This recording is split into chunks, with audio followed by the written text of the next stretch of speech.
It's that time of year again. Lots of miles, lots of months. You need new shoes for walking, for running, and you're thinking, oh my God, I don't want to. Mine are just doing great. They feel so comfortable, but I know I've been using them a lot. Hi, I'm Cara from Kinetic Konnections, founder of the Bridging Technique, and I am going to discuss another characteristic of how to better find the right shoe for you: stability. We're going to look at 3 parts of stability. 1, what is it, or some different characteristics of it to consider. How do we check it in shoes, and how do we find the right fit for us, match between the shoes and us, so that we're nicely stable, not too much, not too little.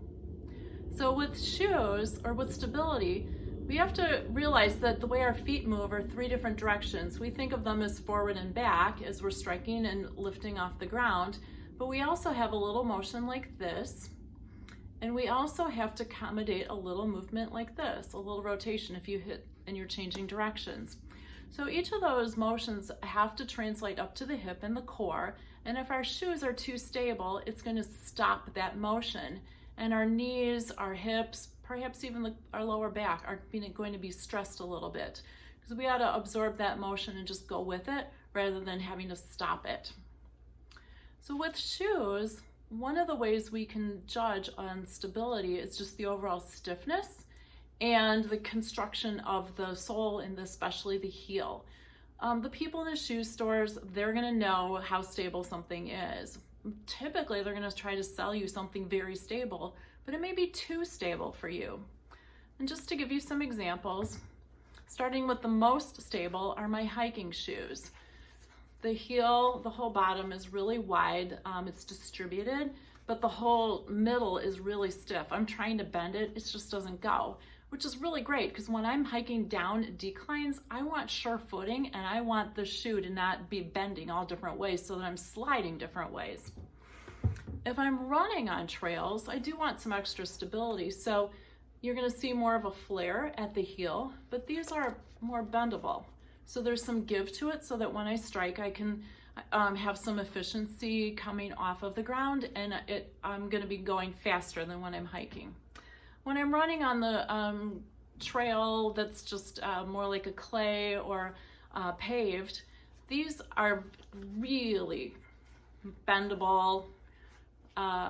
They're stable, but they're dynamically stable, and the heel looks really different. It's less wide, and so it's not going to give me as much of that wide stability, but again, I'm striking the ground pretty level because the trail's pretty level.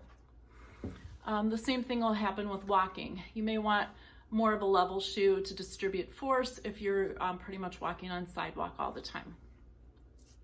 So those are some characteristics of stability, is how in different planes of motion, sideways, front to back, and on rotating, that the shoe construction can allow you to move. The next is I'm going to show you how we can evaluate that on you. To show you how to check for stability in the shoe and to find what's a good fit for your movement, what we're going to do is have Louise and her feet, lovely feet. We've got sandals on and striped socks, so it's easier for you to see the movement that we're talking about.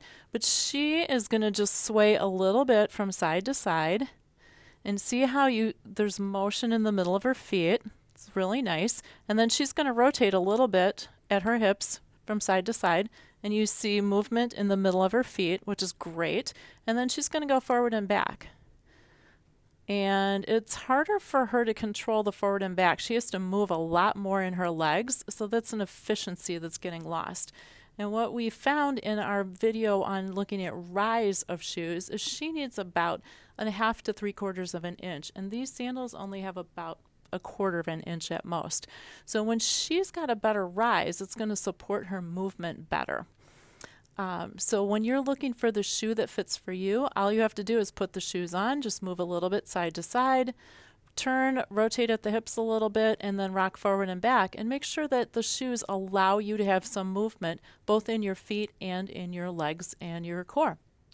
So now that you understand stability in a little different perspective, next time you're buying shoes, you have a different way to gauge do the shoes allow you to move and that they don't stress your knees, your hips, your lower back, and potentially your ankles.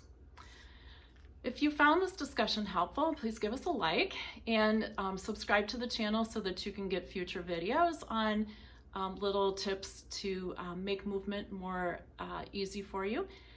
If you would like to see how we can help with using bridging in a session to help your legs and feet function better for more activity, in the show notes you can see how to schedule a virtual or in-person appointment. And if you would like to subscribe to our education and look for future courses, email, and we'll add you to the list for announcements that'll be coming up this fall. Hope you enjoy the new shoes, and thanks for watching.